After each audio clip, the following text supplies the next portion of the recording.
Number 10. Fake it till you make it. Disney is often referred to as the happiest place on earth. A pretty big claim, but in their efforts to keep the park so positive, they have a few tricks up their sleeves. If you've been to Disney and skipped out on a ride due to the long wait time listed, you may want to reconsider next time. Disney uses the trick of overestimating wait time so you'll think you waited less than you were supposed to. This keeps guests in line happier for longer. Another thing that may seem totally normal are the American flags located all over the park. The flags located within Disney are often missing one of the stars or stripes. Why would they do this? Well, by omitting something from the original flag, it means they don't have to follow standard American flag regulations, like flying them at half-mast at certain times. I mean, that's pretty smart. It's never a happy thing when a flag is at half-mast, so it's fitting they would try to avoid having to do that. When they say Disney is very detail-oriented, they aren't kidding. The last thing I'll mention that may seem real, but is really just the park making the rides seem crazier than they are, is their use of dramatic effects. If you walk past the Twilight Zone or Tower of Terror, you'll hear a lot of screaming. Some of those screams are real, but some are apparently fake and being played through the speakers to entice more guests to go in. Also, the boats at Splash Mountain don't actually cause such a big splash. There are cannons at the end of the drop that make the huge splashes of water. Real or fake, if it makes the day more fun, I'll take it. Number 9. Underground tunnels. The rumors are true. There is an entire tunnel system under the park. By the time you reach the entrance of the Magic Kingdom, you probably won't even notice that you've been walking up a slight incline ever since getting off the monorail or ferry. By the time you reach the iconic castle, you'll have already reached the 3rd floor level. Rumor has it the reason they created the underground tunnel system is because of Walt Disney himself. Walt was wandering through Tomorrowland in Disneyland as a staff member dressed as a cowboy walked by him on his way to his position at Frontierland. One look told Disney that a cowboy dressed in a checkered shirt, bandana, and cowboy boots twirling a 6-shooter looked totally out of place in Tomorrowland. Walt didn't want anything to distract visitors from their magical experience, like an old cowboy walking through the future, so when it came time for Disney World in Florida, they planned for the underground world. Due to Florida's high water table, digging out a basement was out of the question, so Disney improvised by building the tunnels at ground level and creating the world right on top. A former employee said, "Under the Magic Kingdom there are tons of underground tunnels. I could pop up almost anywhere in the park I wanted. Epcot has a tunnel underneath as well." Say what you will about Walt, but he really was dedicated to keeping the illusion alive.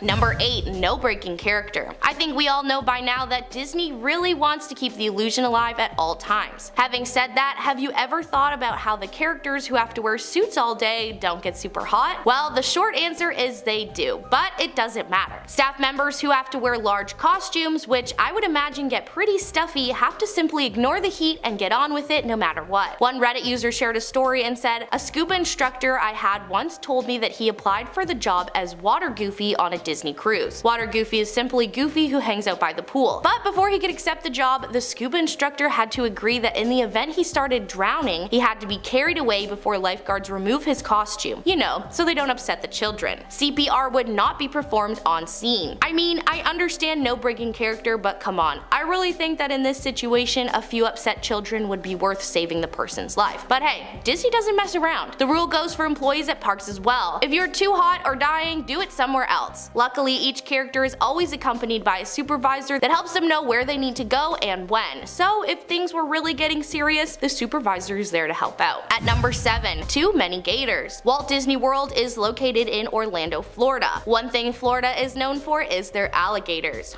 While Disney does pull out all the stops in order to keep the park magical, they have had their fair share of run-ins with gators. In 2016, a 2-year-old boy passed away at the Seven Seas Lagoon due to an alligator. Since then, more than 200 alligators have been removed from the parks. The company has worked with trappers contracted through the Florida Fish and Wildlife Conservation Commission to remove the gators. Most of the pests taken from Disney are euthanized and sold for their hide and meat. Some are also transferred to alligator farms, animal exhibits, and zoos. After the incident in 2016, Disney installed a wall and put up reptile warning signs along waterways throughout the resort. It would definitely take you out of the magic of Disney if you spot a large gator in the water, but they now have a trapper on hand and take care of any sightings. It is Florida, so there really isn't much more the park can do except keep an eye and be proactive. To be considered a nuisance within the statewide nuisance alligator program, an alligator must be at least 4 feet long and pose a threat to people, pets, and/or property. Not long ago, guests spotted a live alligator at Magic Kingdom. Disney can train their performers and dress them to the nines and make all the illusions as real as can be, but the only thing they struggle with is those gators. Unfortunately, even if you are at Disney World, you're still in Florida.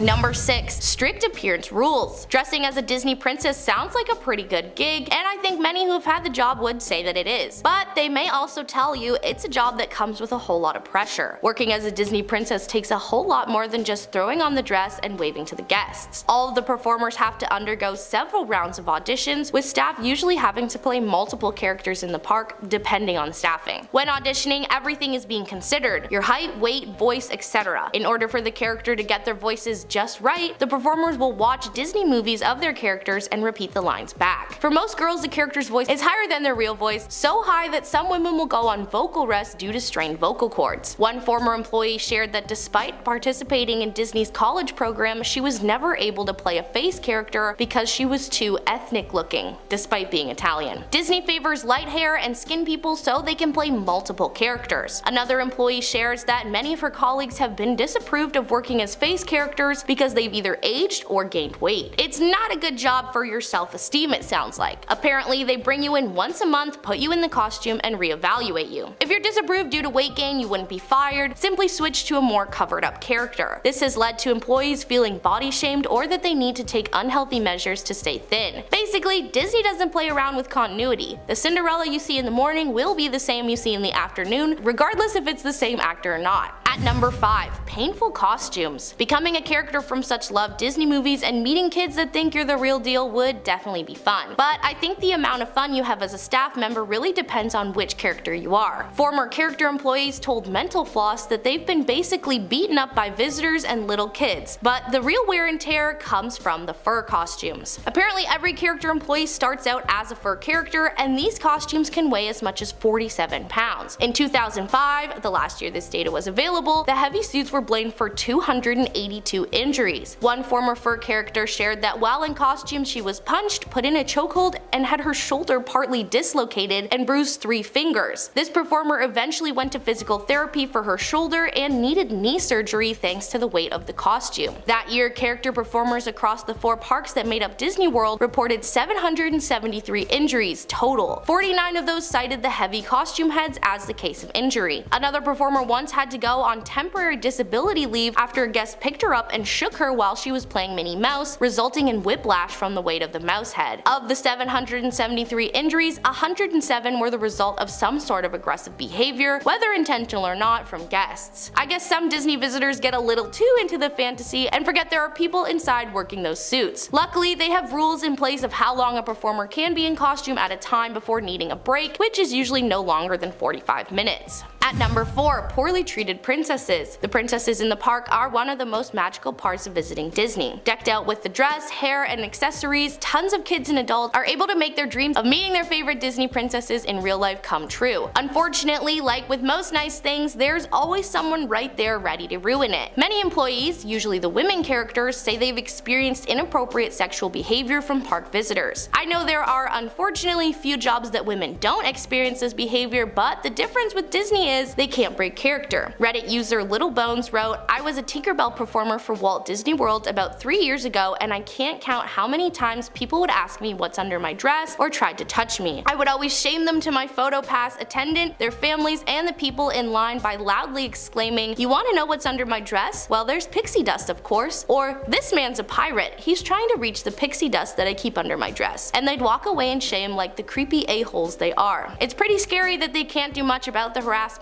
but it's even more scary that there are people at a place full of children sexualizing and literally touching a fictional character made for kids. It may be where dreams come true, but even Disney can't weed out all the creeps at the door." Number 3. Shared undies. Alright, this one is seriously my least favorite thing I learned about Disney when making this video. Aside from the fabulous park, action-packed rides, and all the snacks your Disney heart could want, one of the best part about the park is the opportunity to meet your favorite characters in person. Disney cast members go above and beyond to ensure guests visiting the park are experiencing the magic. Well, back in the day, according to reports, Disneyland used to force cast members to share underwear as a part of the costume for work. Ew. The report stated that cast members inside the costumes had to wear regulation company-issued underwear. If you were to wear your own, you would create a visible line that the guests could see. So instead of just giving the cast members their own pack of the proper undies to take home at the end of each shift, employees had to hand in their underwear for washing. This was the way for a while, but the washing of the underwear was so bad they had to stop using the system in 2001. The report said when they started receiving dirty and smelly underwear at the start of their shifts and contracting nasty conditions like pubic lice and scabies, people started to suspect that the underwear garments weren't actually being washed very well. You think? Like, I actually want to gag. Imagine getting ready for work and putting on someone else's dirty undies. And they aren't just dirty undies. They were worn for an entire shift in a heavy costume in the heat, dirty. Disney finally declared that while they still had to wear the uniform underwear, cast members could wash them at home. Number 2. Real bones. One thing I know for certain about Disney is they try super hard to make everything look as real as possible. A place that was no exception was the Pirates of the Caribbean ride located in Adventureland. The park was so committed to making things visually appealing that even fake bones used for the skeletons on the ride were not good enough. That's right, when the Pirates of the Caribbean ride opened at Disneyland in 1967, each and every skeleton on the attraction was made of actual human bones. The ride opened just months after Walt Disney's passing and was the last he personally oversaw. One thing, however, the Imagineers couldn't recreate was skeletons. The technology of the time wasn't sophisticated enough to make skeletons that the company felt met their standard of realism. So as a solution, they decided not to fake it and get the real deal. They went right to UCLA where they were able to get real human skeletons for the ride. Probably not what the people who donated their remains to UCLA's medical center imagined their bones would be used for, but hey, I guess chilling at Disney in the afterlife wouldn't be too bad. If being around real human remains gives you the creeps, don't worry because they didn't last forever. Eventually, as fake skeletons and technology improved, a new generation of Imagineers were able to replace the real ones. After being replaced, the real remains were later returned to their countries of origin and given a proper burial. Today, Disneyland says there are no longer any human remains on the ride. That being said, some people are still unconvinced. Jason Petros of Ears Up Disney podcast has a blog post detailing where he believes there are 4 remaining instances of remains. I can't see why they wouldn't remove all the old bones, but hey, you never know. Disney does love its Easter eggs. And at number 1, spreading ashes at Haunted Mansion. The Haunted Mansion is one of Disney's most famous attractions, located in Liberty Square at Magic Kingdom Park. While it is called the Haunted Mansion, it's not actually haunted, and they keep the scare factor pretty mild. That being said, the mansion does hold a pretty haunted secret. Apparently, a lot of people like to scatter the ashes of their loved ones at the park, but more specifically inside the Haunted Mansion. I mean, if you're gonna spread ashes at Disney, the Haunted Mansion does seem like a pretty fitting place. It sounds a bit wild, but in 2018 a report by Wall Street Journal confirmed this fact and even stated that custodians at the park use code words to tackle said problem. HEPA cleanup is used, named after the special vacuum filter needed to suck up very fine particles like ashes and their residue. A story about the Haunted Mansion ride states that people believe that by scattering the ashes on the ride, they join the ghosts and live in the theme park forever. Considering Disney is referred to as the happiest place on earth, I understand why some people would have their wish to be scattered there. However, every time someone sneaks ashes into the park, whether it be in medicine bottles, purses, or makeup compacts, without proper permission, it violates the health and safety code and they have to shut down the park because of it. One Disney custodian told the Wall Street Journal, "The Haunted Mansion probably has so much human ashes in it that it's not even funny." Yikes. The Haunted Mansion may not have been haunted when it first opened, but at this point, it just might be. Starting off this countdown, we have the boy in the Haunted Mansion. According to a number of Disney employees, there's a young boy that haunts the Haunted Mansion ride at Disneyland in California. So legend goes that this little boy was once caught spreading his mom's ashes in this ride. As we all know by now from the other videos I've done on Disney on this channel, this is fairly common. A number of people bring their deceased loved ones' ashes and sprinkle them all over the park. This happened so often that Disney had to ban it and put protocols in place for it. Anyways, ever since then, the boy has been seen on this ride crying for his mother. He also has been spotted on the Pirates of the Caribbean ride as well. So what happened? Did the boy lose his mom at Disneyland? Who knows? But I think it's pretty freaky. Coming in at number 9, we have the Boy in the Haunted Mansion ride ×2. So not only is the Haunted Mansion ride at Disneyland haunted, but the Disney World in Florida is haunted as well. And again, by another little boy. According to a number of employees, they have seen this ghostly little boy riding the ride.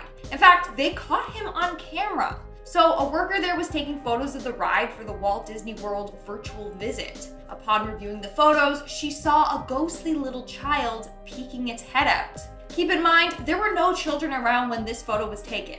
That is absolutely horrifying. Just looking at that photo gives me the creeps. Moving on to number 8, we have Mr. One Way. Mr. One-Way is the name given to the ghost that haunts the Space Mountain ride at Disneyland, California. Mr. One-Way is apparently this tall, lumberjack-looking ghost with red hair and a red face. One legend states that this ghost will hang out in the queue for Space Mountain and just stand there silently. Whereas another version says that he actually will get on the ride only with a single rider, but then disappear before the ride ever finishes. One worker claims that they actually got proof of Mr. One-Way on camera.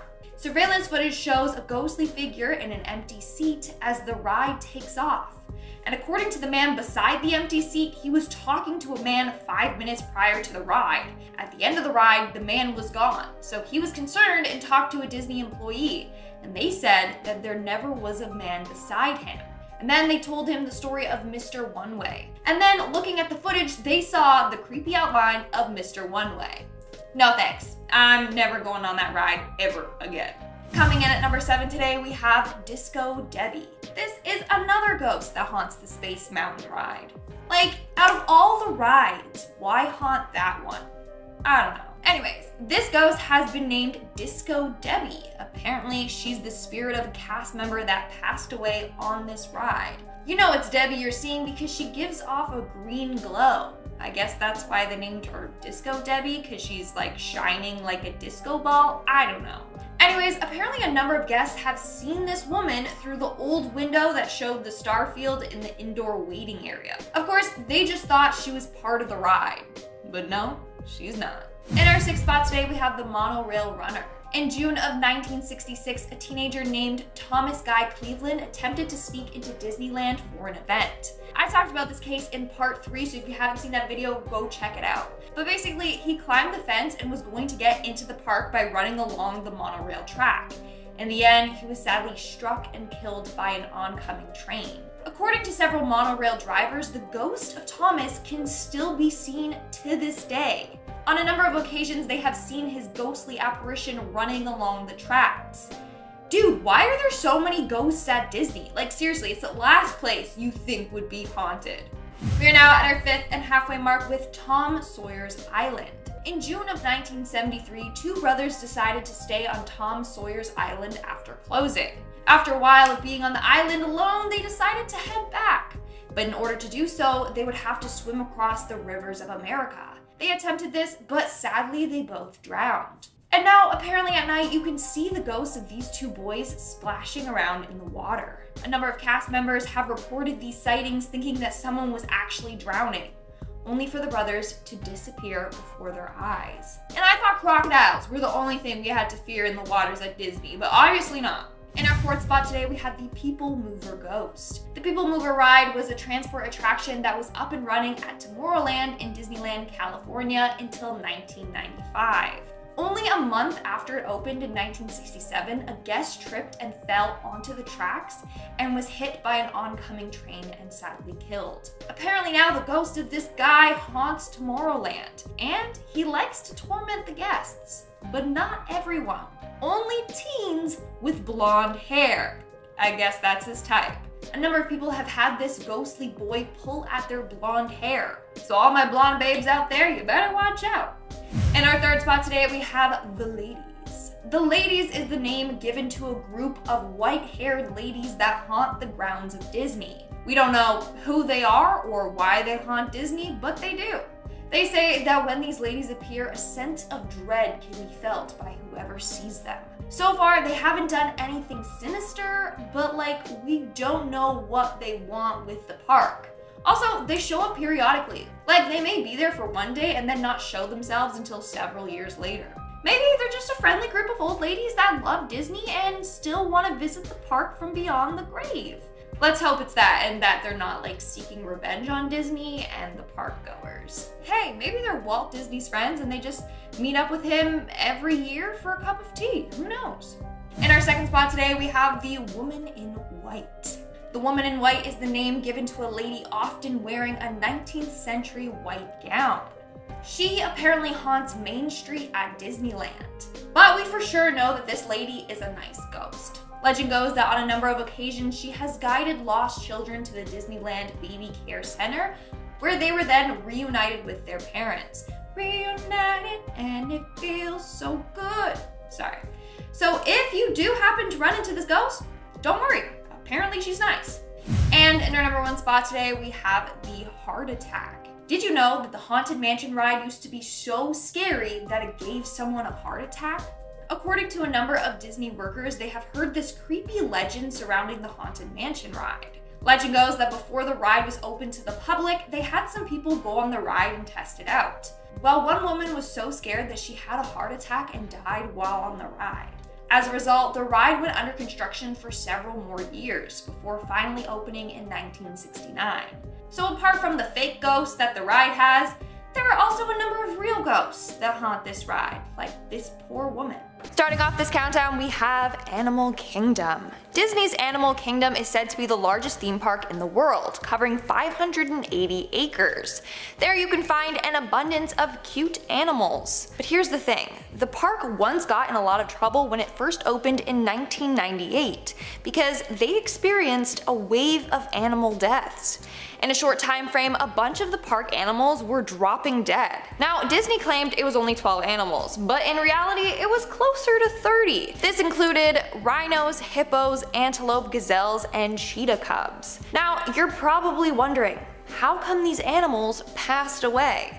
Well, mainly neglect on Disney's behalf. Other animals died after fighting each other, and others ingested toxic substances. Let's just hope that now Disney treats the animals better. Moving on to number 9, we have Thunder Mountain. In 2003, something really freaking dark happened on the Big Thunder Mountain Railroad roller coaster at Disneyland. Say that 5 times fast. Railroad roller coaster. During this ride, one of the wheels fell off and the ride crashed. As a result, it took the life of a man named Marcelo Torres, and it injured 10 other guests. And guess what? After the California Division of Occupational Safety and Health investigated this accident, they found that the mechanic and ride operators were at fault. This incident was a result of budget cuts at the park. The wheel needed fixing before, and the mechanic did cheap work on the roller coaster. And apparently, a half an hour before the incident occurred, the ride operators heard a weird noise coming from the ride, but ignored it. In the end, the Torres family sued Disney and they won the battle.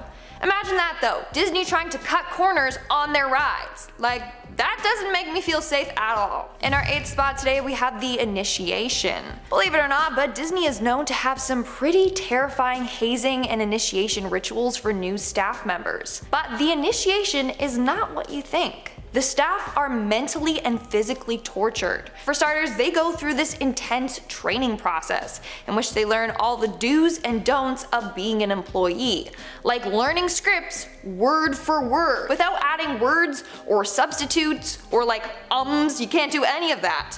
Trust me, it's worse than you think. On top of that, they are then forced to smile all the time, and they will get in trouble if caught not smiling.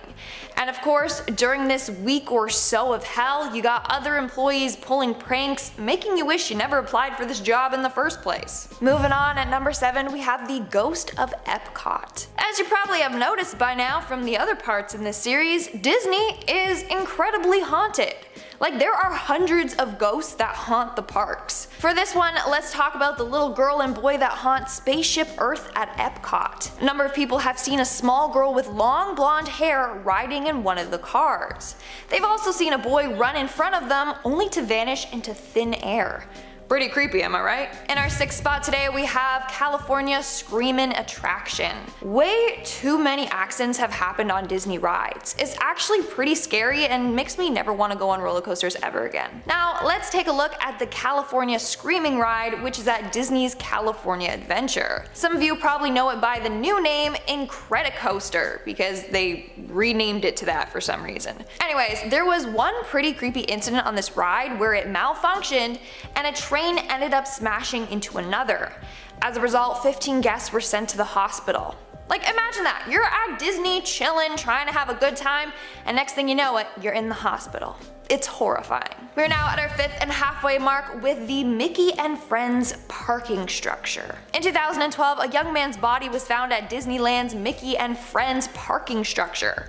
At first, it was thought that he took his own life, but no one saw him jump, so they don't really know what happened. Now, here's the eerie thing. This structure has been the site for a number of deaths. In 2012, a man fell from one of the floors and passed away. And in 2010, a man purposefully jumped from the top of the structure. It's like it's cursed or something. In our fourth spot, we have the hijacking gone wrong. On June 4th, 1983, an 18-year-old man and his friend decided to steal a rubber emergency raft from Tom Sawyer's Island. They went into the restricted cast-only area of the park to get it. Then they hopped on it and took it for a ride, until it capsized and one of the boys sadly drowned. In the end, the victim's mom sued Disneyland for letting her intoxicated son onto the premise.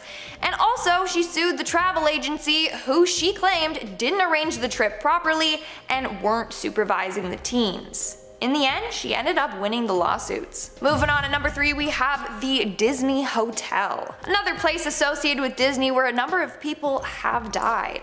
Sadly, most of the deaths were self-inflicted. For starters, in 1994, a 74-year-old man jumped from the 8th floor balcony to his death. In 1996, a 23-year-old man either jumped or fell to his death. It still hasn't been discovered which one it was.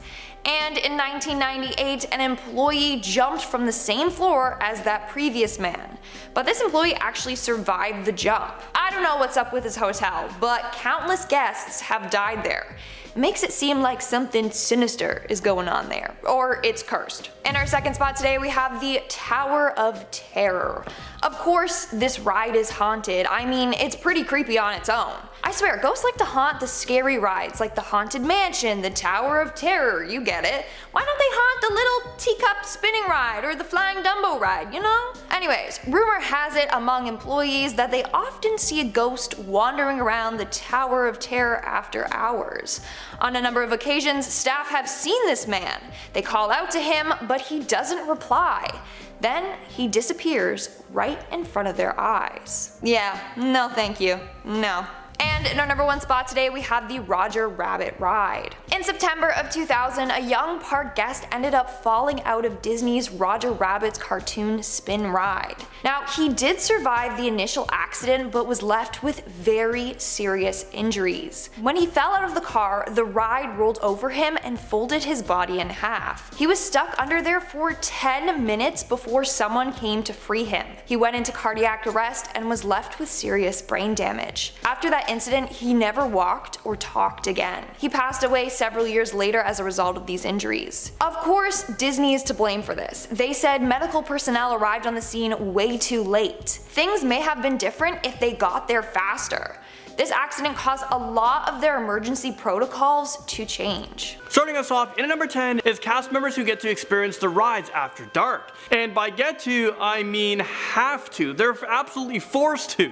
Well, apparently some of these rides are absolutely 100% haunted. Especially It's a Small World. I remember I was stuck on that ride one time and I wanted to absolutely because it was so annoying, it was on repeat, it's so repetitive. Well, multiple cast members have reported seeing the little animated dolls blink or appear in entirely different places long after that they've been unplugged and switched off for the night. Honestly, there's just something about the ride that creeps me out, and a reason why I just won't go on this ride ever again. In at number 9 is the poor employee who had a little bit of a game with Walt Disney himself after he died. A bit of backstory. Whenever Walt was at the parks, the staff would always make sure that the light in the window of the fire station was turned on to let everyone know, you know, Walt's here, let's be on our best behavior. Well, once he died, they turned off the lights. But one day, a staff member was cleaning the room where the lamp was, and they saw that it was turned on. She turned it off, turned around,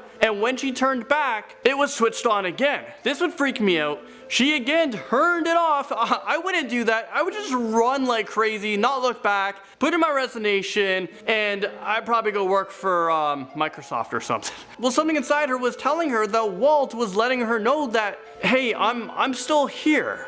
I'm still much alive in this park. Well, since then, the lights always stay on to let everyone know that Walt is looking down on the parks. So everyone there better be on their best behavior. Following up, at number 8 is when a Disney employee noticed that there was a mysterious box chained to a lamppost. Anyone who's seen any type of crime shows know that if there's a mysterious package anywhere, it might be a and to clear the area, This employee jumped into action and did just that, because the last thing anybody wants is an act of in the happiest place on earth, filled with excited kids and their families. Turns out, thankfully, it was just some family's lunch, and they just didn't want to carry it around with them. But seriously guys, I don't understand wanting to carry your lunch around. I mean, at that point, just go out and buy lunch in a restaurant. Just go buy a turkey leg somewhere. Well, I guess on this day, it would save a lot of people a lot of stress. Okay, next up, at number 7 spot is the employee who had to help break up a fight that could have ended really poorly. Apparently, a group of 20-year-olds were getting rowdy and started punching each other in the arms. But one of them missed and ended up punching a 12-year-old girl right in the face. Is this real life right now? How do you mess that up? Which is, well, this is bad enough, but imagine doing that and then realizing that the little girl's dad is right there. It's like, and then right behind her is this big dude. Well, this guy, he was actually 6'4", over 300 pounds, and really mad. Like really mad. It literally took 4 security guards and 2 deputies to pull the dad off the guy who punched his daughter, but not after bloodying up himself. Number 6 today goes to a worker who might have told an exorcism at the Haunted Mansion. Apparently before the ride even opened up, an employee heard music coming from the walls of the seance room. Mysterious music is bad enough from any room, but a seance room? Especially when there are rumors that the spell book was a real one, which was once owned by witches. Well, that is class A nope material for me. Instead of cleansing the place, this employee decided to just install speakers to drown out the noise, but I guess whatever helps you sleep at night, I guess. Halfway through, and at number 5 is a staff member who discovered the body of a man who had died in his hotel room. I guess cleaning staff must have found him, but it was apparent that he had taken his own life. The room's windows and entrance were covered by those "Pardon our dust" signs. I've never seen that kind of sign before, like, "Pardon, we didn't clean this place, don't mind it." And there was an important meet and greet to distract people from the room as police arrived on the scene. No matter what I encountered in my life, I feel like finding someone else's body would probably be the scariest thing to happen. And at number 4 is the employee who had to stop a situation that could have ended a lot worse than it did. This group of drunk people were on the Dumbo ride with their infant when they decided that it would be a good idea to reenact The Lion King. Yeah, you guys know where I'm going with this one. You guys know what I'm talking about. Well, they took off the seatbelt of the kid, and they held their hands like Rafiki did to Simba during the Circle of Life. Well, the ride operator emergency stopped the ride, and the entire group was escorted out of the park and arrested as soon as they stepped out of the gates. So, did they have to wait until they were completely out of the park to be arrested? Because I would try to resist and never leave, like, I would never try to cross that line of, like, Disney, exit, Disney, exit. Next up, number 3 is an employee who had to deal with a watery attack. Well, during a jungle cruise, everything was going pretty well until suddenly one lady entirely lost her cool at the guy sitting in front of her. Mind you, he hadn't done anything other than enjoy his ride because he's in the happiest place on earth. Well, she started to scream at him and then lunged at him, clawing his face and kicking him. The skipper on board had to fire 4 rounds from his pistol into the air to warn other boats, rushed back to the dock, and tried to pull the lady off of the guy. Well, apparently half the people on board were trying to help as well. When medical and security arrived, they finally got her secured and into an ambulance. Turns out she was schizophrenic and hadn't taken her medication that day, and unfortunately had an episode in the middle of the water. It's always sad when somebody has a mental illness that affects them like that, like you're trying to enjoy your ride and all of a sudden you're having panic attacks, you're freaking out.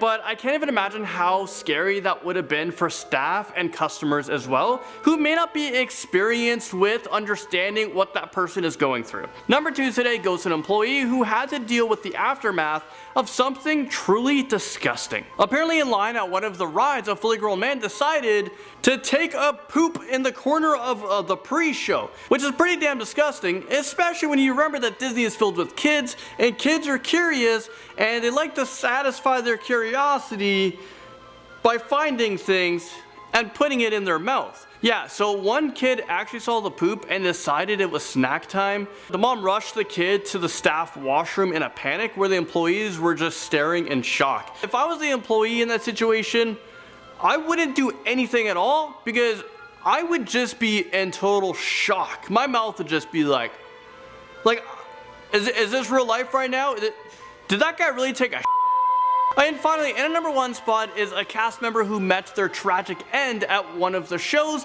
back in 1974. 18-year-old Deborah Gale Stone was working at the American Sings attraction at Disneyland at the end of the night. She got too close to the area of the stage by a moving wall and a stationary wall. And as the one wall moved, she got trapped between the two and ended up being crushed.